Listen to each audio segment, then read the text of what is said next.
ابھی تو ایسا کوئی ارادہ نہیں ہے، اگر کوئی تمہیں روکنا چاہے، اگر میں چاہوں کہ تم یہاں سے کبھی نہ جاؤ تو بولو پورنا، کیا تم میری محبت قبول کرو گے؟ جولی بے اختیار ہو گئی اور پروفیسر ہے اس وقت ان کرداروں کا کوئی وجود نہیں تھا۔ مجھے یہاں بھی عورت مل گئی، ہاں مستقبل کی عورت جس نے ماضی کے مرد کو خلوص سے قبول کر لیا تھا۔ سو میں نے بھی اسے مستقبل کا تحفہ سمجھ کر اپنا لیا، اور جہاں انسان میں کوئی تبدیلی نہیں ہوئی تھی، یہ عورت وہی پرانی عورت تھی، یعنی لاکا یا شمانہ یا وہ بے شمار عورتیں جو صدیوں سے میری دوست رہی تھی، اور مستقبل کی یہ عورت بھی ان سے کسی طور کم نہ تھی۔ اتنی گرم جوش، اتنی ہی سکون بخش۔ سو یہ سکون کے لمحات بھی مجھے حاصل ہو گئے، اور اس کے فرائض میں اس کا پیار بھی شامل ہو گیا تھا۔ ایک طرف اس دنیا سے میری واقفیت بڑھتی گئی اور دوسری طرف میری شہرت۔ پہلی بار میری تصویر کھینچی گئی، میں روشنی کے اس دھماکے کو سمجھ نہیں سکا تھا، لیکن دوسرے دن جولی نے بڑا کاغذ میرے سامنے پیش کر دیا جسے اخبار کا نام دیا گیا تھا۔ میں نے خود کو اس میں دیکھا اور ششدر رہ گیا۔ اس طرح خبر رسائی ہوتی ہے، اور اب سب کو معلوم ہو گیا کہ تم جگا سنگھ کو شکست دینے کا اعلان کر چکے ہو۔ لیکن یہ کیا ہے؟ یہ تمہاری تصویر ہے۔ ہماری دنیا کی ترقی تو کہیں سے کہیں پہنچ چکی ہے، اور پھر تو اس نے مجھے ایسی ایسی حیرت انگیز باتیں بتائیں اور ایسی ایسی چیزیں دکھائیں پروفیسر کہ میں دنگ رہ گیا۔ پچھلے ادوار کے انسان شہنشاہ ہوتے تھے، گروہ بناتے تھے اور خود کو عظیم کہلواتے تھے۔ عظیم تو اس دور کا انسان تھا جس نے کائنات پر فتح حاصل کر لی تھی۔ وہ فضاؤں میں اڑتا تھا، اس طرح اس نے پرندوں سے ان کی انفرادیت چھین لی تھی۔ وہ سمندر کی گہرائیوں میں سفر کرتا تھا، اس طرح اس نے آبی جانوروں کو ناکارہ کر دیا تھا۔ اس سے قبل میں نے سطح سمندر پر سفر کرنے والے جہاز دیکھے تھے، لیکن پانی کے نیچے سفر کرنے والے انسان کوئی سوچ بھی نہیں سکتا تھا۔ اس نے فاصلے کا فرق مٹا دیا تھا۔ اب اس کی آواز اتنی دور تک سنی جاتی تھی کہ تصور بھی نہ پہنچ سکے، ہوائیں پیچھے رہ جائیں۔ اور یہ انسان کتنا عجیب تھا۔ کیا تمہاری یہ کہانی تمہاری کتاب میں موجود ہے؟ دفتن فروزہ نے دخل دیا اور میں چونک پڑا۔ ہاں، روئے زمین پر صدیاں گزارنے کے ساتھ ساتھ میں نے سب کچھ کھو دیا۔ وہ نہ جانے میں نے کتنی تک و دو کے بعد حاصل کیا تھا۔ رہ گئی تو صدیوں کی کتاب جو میرا سرمایہ ہے۔ میں نے جواب دیا، اس طرح تو تمہاری کتاب صدیوں پہلے اس دور کی پیش گوئی کر چکی ہے۔ کیا اس کتاب میں آئندہ دور کی بھی پیش گوئی موجود ہے؟ ہاں میرے دوست، ستاروں نے مجھے نہ جانے کہاں کہاں تک کی سیر کرا دی ہے۔ تب تمہاری کتاب انسانیت کے لیے بیش قیمت سرمایہ ہے۔ ممکن ہے وہ باتیں اس دور کے انسان کے ذہن میں بھی نہ آئیں جو تمہاری کتاب میں محفوظ ہوں۔ نہیں، یہ ناممکن ہے۔ کیوں؟ میری کتاب تو عکس ہے ماضی، حال اور مستقبل کا۔ اس میں نہ کوئی اضافہ ہے نہ کوئی کمی، یعنی وہ جو گزرا ہے اور جو گزرے گا، اس میں کوئی تبدیلی ناممکن ہے۔ حالات کوئی رخ اختیار کرے لیکن ہوگا وہی جو ہونا ہے۔ میں تمہاری کتاب دیکھ سکتی ہوں، اسے محسوس کر سکتی ہوں۔ ضرورت پڑی تو میں اسے تمہارے سامنے پیش کر دوں گا، مگر تم ہمارے دور کی باتیں کر رہے ہو اور ہم ان باتوں سے بخوبی واقف ہیں، لیکن یہ ماضی میں مستقبل کی کہانی ہے۔ یہی اس کہانی کا دلچسپ پہلو ہے۔ پھر کیا ہوا؟ تم جگا سنگھ سے لڑے؟ پروفیسر خاور نے سوال کیا۔ ہاں، وہ جو مجھ سے فائدہ اٹھانے کے خواہش مند تھے، بھلا اس موقع کو کیوں گواتے؟ چنانچہ وہ دن آ گیا جب میں جگا سنگھ کے مقابل تھا۔ یہ دیو ہیکل پہلوان بھی خود پر ضرورت سے زیادہ نازاں تھا، لیکن دنیا نے دیکھا کہ میں نے اسے حقیر چیونٹی کی مانند مسل دیا۔ میں نے اس طرح زچ کیا اس کو کہ اس کی بے بسی انتہا کو پہنچ گئی، اور پھر میں نے اسے آخری بار زمین پر پٹک دیا۔ اس کے بعد وہ نہ اٹھ سکا۔ گلزمان خوشی سے دیوانہ ہو گیا تھا۔ اس کشتی سے اس سے زبردست آمدنی ہوئی تھی۔ اس کے بعد میں نے اور بھی کئی کشتیاں لڑی، لیکن فطرتاً میں یہ سب کچھ نہیں چاہتا تھا۔ دوسری طرف گلزمان نے دنیا کے سارے پہلوانوں کو للکار دیا تھا، اور اب وہ کہیں اور جانے کی تیاریاں کر رہا تھا۔ اس دوران میری زبردست خدمت ہو رہی تھی، لیکن ایک رات اتفاقی طور پر اس نے جولی کو میری خوابگاہ میں دیکھ لیا۔ سخت گیر آدمی تھا، اس نے کمینگی سے کام لیا اور ہم دونوں کے سامنے آ کھڑا ہوا۔ میں نے تمہارے سپرد یہ ڈیوٹی کی تھی، اس نے جولی سے کہا، اور جولی شرم سے زمین میں گڑ گئی۔ اس کا مقصد ہے کہ تم کسی کی اعلی کار ہو۔ گلزمان سیٹھ، میں اسے چاہتی ہوں، میں اسے پیار کرنے لگی ہوں، میں اسے شادی کروں گی۔ اپنی اوقات جانتی ہے کمینی، میرے خلاف سازش کر رہی ہے۔ گلزمان غصے سے بے قابو ہو گیا۔ جانتی اس طرح تو ایک ابھرتے ہوئے پہلوان کو تباہ کر رہی ہے، اس طرح تو میرا مستقبل تباہ کر رہی ہے۔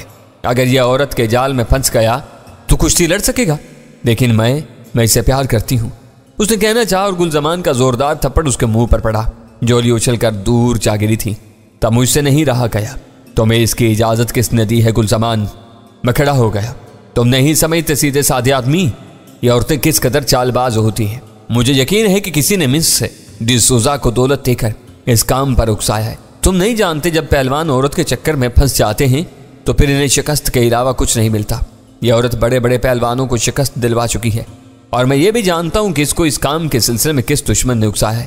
ممکن ہے وہ دشمن جگا سنگھ ہو یا کوئی اور، لیکن یہ حقیقت ہے کہ یہ عورت تمہیں ختم کرنا چاہتی ہے، لیکن میں ایسا ہونے نہیں دوں گا۔ گلزمان پھر مس ڈسوزا کی طرف بڑھا، لیکن اس بار میں نے اسے عقب سے پکڑ لیا، اسے اپنے بازو میں اٹھا کر دور دروازے کی طرف باہر پھینک دیا۔ آئندہ میرے کسی معاملے میں دخل دینے کی کوشش کی تو زندہ نہیں چھوڑوں گا، برا حشر کروں گا تمہارا۔ گلزمان بری طرح گرا تھا، لیکن جاندار آدمی تھا، فوراً کھڑا ہو گیا اور خونخوار نظروں سے مجھے دیکھتا ہوا بولا، میں جس بت کو تراش سکتا ہوں اسے توڑ بھی سکتا ہوں، سمجھے؟ کیا مطلب ہے اس بات کا؟ مطلب یہ کہ جس طرح میں نے تمہیں ابھارا ہے اس طرح فنا بھی کر سکتا ہوں۔ تم نہیں جانتے کہ گلزمان سے دشمنی کس قدر مہنگی پڑتی ہے۔ ٹھیک ہے گلزمان، آج سے میں تمہارے لیے نہیں لڑوں گا، آج سے میں نے لڑائی بڑھائی کا یہ کھیل چھوڑ دیا ہے۔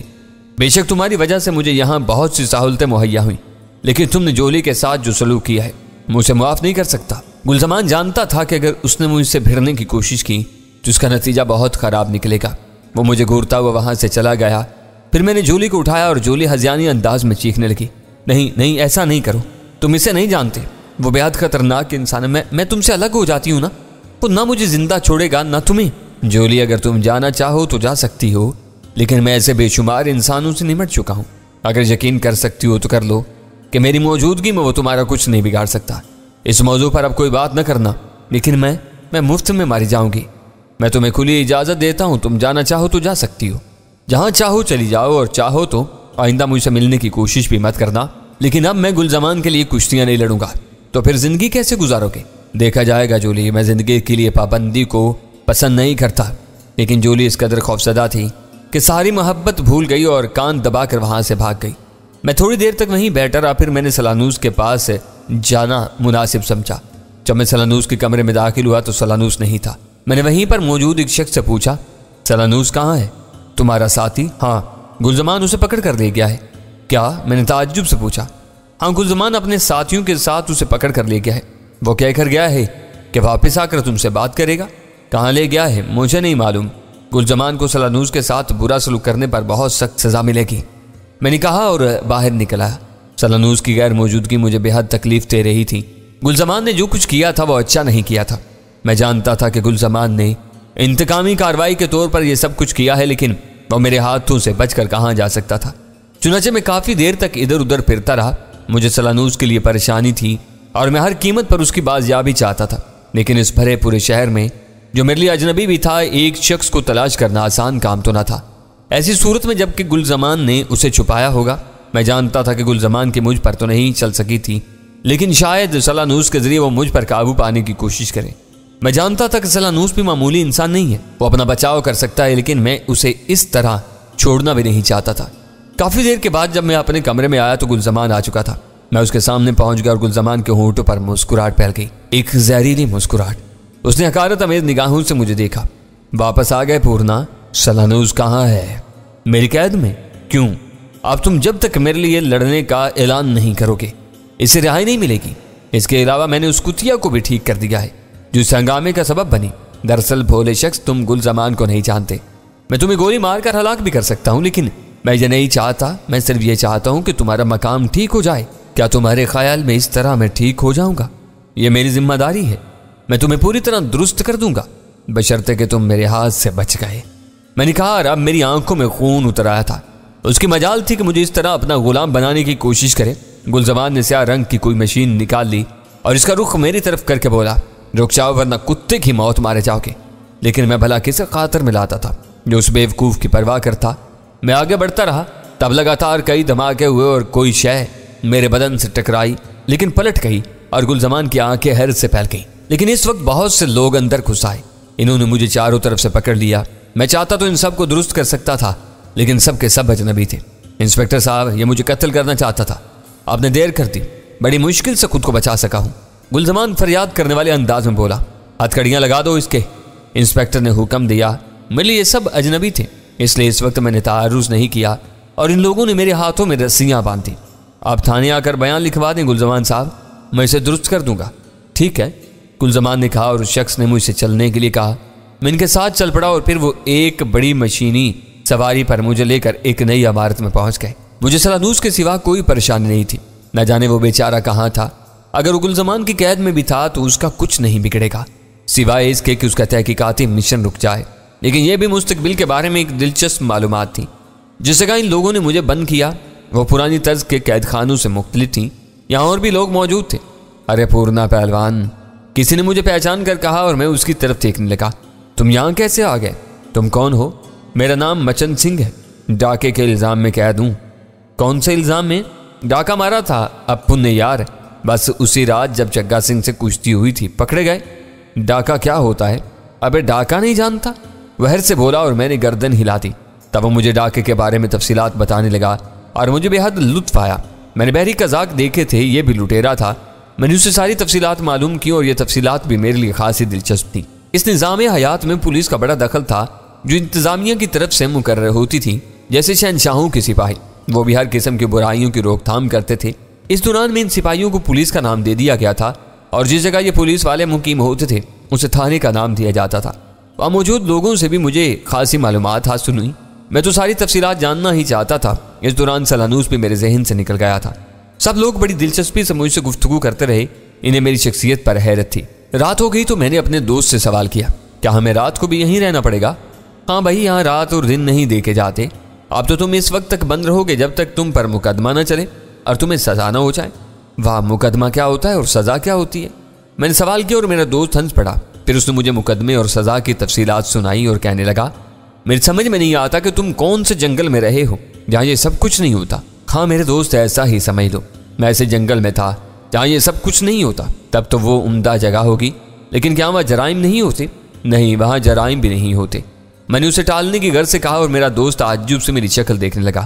پھر بولا، ٹھیک ہے، اگر سب تمہاری طرح ہٹے کٹے اور خوشحال ہوں گے تو جرائم کیوں ہوں گے؟ لیکن تم وہاں سے بھاگ کیوں آئے ہو؟ بس تمہاری دنیا دیکھنے کی خوشی میں۔ کیسی لگی؟ دلچسپ ہے، مگر گلزمان نے جو کچھ کیا ہے اس میں بڑا مزہ نہیں آیا، اور اب یہ جگہ بھی رہنے کی نہیں ہے۔ لیکن تم باہر کیوں نکلتے؟ باہر؟ اس نے تعجب سے پوچھا۔ ہاں باہر نکلیں گے تو یہ مار کر ادموا کر دیں گے، اس نے ایک پولیس والے کی طرف اشارہ کرتے ہوئے کہا۔ وہ گویا یہاں سے باہر نکلنا منع ہے۔ ہاں، مگر میں تو باہر جاؤں گا، مجھے اپنے دوست سلانوس کی تلاش ہے اور میں یہاں زیادہ دیر تک نہیں رہ سکتا۔ باہر جاؤ گے؟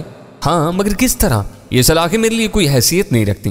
لیکن میرے دوست، تم ایسی کوشش بھی نہ کرنا، ورنہ گولی مار دیں گے یہ لوگ۔ مار دیں گے تو مار دیں، دیکھا جائے گا، میں نے کہا، اور میرا دوست سہمے ہوئے انداز میں میری شکل دیکھنے لگا۔ تب میں اپنی جگہ سے اٹھ گیا۔ مجھے وہاں رہنا پسند نہیں تھا۔ میں اس آئینی دروازے کے سامنے آ گیا جس کے سامنے ایک پولیس والا ٹہل رہا تھا۔ میں دروازے کو آہستہ سے بجایا اور وہ شخص میرے سامنے آ گیا۔ کیا بات ہے؟ اس نے کرخت لہجے میں پوچھا۔ دروازہ کھولو، میں باہر جاؤں گا۔ بکواس مت کرو، دماغ درست کرنے کے لیے ہمارے پاس بہت کچھ ہے، پولیس والے نے بدستور کرخت لہجے میں کہا۔ میں باہر جانا چاہتا ہوں، میں نرمی سے کہا۔ انسپکٹر صاحب تمہیں باہر بھجوائیں گے آرام سے، اس نے ہنس کر کہا، اور مجھے غصہ آ گیا۔ میں نے سوچا کہ اس کے سوا اب کوئی چارہ نہیں ہے کہ دروازہ توڑ دوں۔ چنانچہ میں نے دونوں ہاتھوں سے پھاٹک پکڑا اور دوسرے لمحے پھاٹک لیے ہوئے باہر چل پڑا۔ پھاٹک میرے ہاتھوں میں تھا اور پولیس والا متحیرانہ انداز میں میری شکل دیکھنے لگا تھا۔ پھر اس نے زور سے کوئی چیز بجائی اور دوسرے لمحے وہ آوازیں تیز سے تیز تر ہوتی گئیں۔ میں لوہے کا پھاٹک پکڑے ہوئے آگے بڑھ رہا تھا۔ اس دوران کئی پولیس والے میرے سامنے آئے۔ میں نے پھاٹک ان پر کھینچ مارا، کئی لوگ زخمی ہوئے۔ پھر ان جیسے بہت سے لوگوں نے میرا راستہ روکنے کی کوشش کی، لیکن جب میں نے باہر نکلنے کا فیصلہ کر ہی لیا تھا تو مجھے کون روک سکتا تھا؟ چنانچہ میں اس عمارت سے باہر نکل آیا۔ بڑی بڑی عجیب سی نالیوں سے جو غالباً ہتھیار تھے مجھ پر گولیاں برسائی گئیں، لیکن بے مقصد تھیں، کوئی ہتھیار میرے اوپر کارگر نہیں تھا۔ میں وہاں سے نکل آیا، وہ لوگ میرے پیچھے دوڑ پڑے، چاروں طرف ہنگامہ برپا ہو گیا تھا۔ میں بدحواس نہیں تھا، ان لوگوں کے چنگل سے نکلنا چاہتا تھا، اور جب وہ باز ہی نہ آئے تو میں رک گیا۔ تم سب بھاگ جاؤ ورنہ میں تمہیں مار ڈالوں گا، میں نے کہا، لیکن پولیس والوں کی تعداد کافی ہوگی تھی، اس لیے وہ نڈر ہو گئے۔ پھر وہ سب ایک ساتھ میرے اوپر ٹوٹ پڑے۔ غالباً وہ مجھے دوبارہ پکڑنا چاہتے تھے۔ میں کب تک ضبط کرتا بجائے اس کے کہ سزا گلزمان کو ملتی۔ وہ سب میرے اوپر یورش کر رہے تھے اور میں نے انہیں اٹھا اٹھا کر پھینکنا شروع کر دیا۔ وہ میرے بدن پر ڈنڈے برسا رہے تھے اور خود ہی شرمندہ ہو رہے تھے۔ میرا کیا بگڑتا؟ البتہ جسے میں نے اٹھا کر پھینکا وہ دوبارہ نہیں کھڑا ہو سکا، اور تھوڑی دیر کے بعد میرے نزدیک کوئی نہیں تھا۔ لوگ دور سے مجھے دیکھ رہے تھے۔ تب میں آگے بڑھ گیا، لیکن میرے عقب میں شور ہو رہا تھا، لوگ دور دور سے میرے ساتھ دوڑ رہے تھے، اور اسی وقت ایک بڑی آہنی سواری میرے نزدیک آ کر رکی